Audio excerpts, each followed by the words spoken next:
Ciao tifosi del Napoli! Siamo qui con un'altra esclusiva sul nostro amato club. La squadra sta lavorando duramente per migliorarsi e portare sempre migliori risultati. Prima di iniziare, ricordatevi di mettere un like a questo video, iscrivervi al canale e attivare la campanella per non perdere nessuna notizia. Ora entriamo nel vivo delle ultime novità. Mercato di trasferimenti del Napoli. Il calendario del Napoli è positivo. È sempre buono iniziare contro avversari che non sono molto forti. Finiremo con 3 a 4 partite alla nostra portata, anche se si tratta di squadre che potrebbero lottare per la sopravvivenza. I prezzi salgono.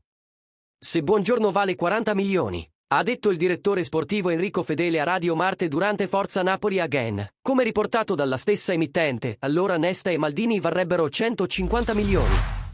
Comunque, il Granata è forte, ma non è un leader difensivo. Perché non stiamo lavorando alla sostituzione di Zielinski? Il Napoli ha bisogno di lui, devono trovarlo. Il Napoli manca a centrocampo e in difesa.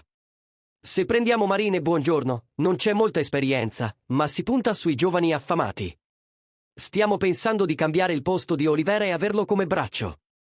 Però, chi sarà il centrocampista che entrerà da dietro o chi segnerà i gol da fuori area? Folorunsho sarà valutato, ma oltre a lui il Napoli ha bisogno di qualcuno a centrocampo. Cajuste ha quasi lo stesso aspetto di Anguissa e sarà il suo vice, ma ci serve gente con personalità. Un numero 10, qualcuno che sia la stella del centrocampo, capace di illuminare anche il settore offensivo.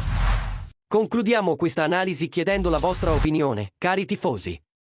Chi vorreste vedere al posto di Zielinski? Pensate che Buongiorno e Marin siano le scelte giuste per rinforzare la difesa? Lasciate i vostri commenti qui sotto e discutiamo insieme delle potenziali mosse di mercato del nostro Napoli. Non dimenticate di mettere un like al video, iscrivervi al canale e attivare la campanella per rimanere sempre aggiornati sulle ultime novità. Alla prossima, e come sempre, Forza Napoli!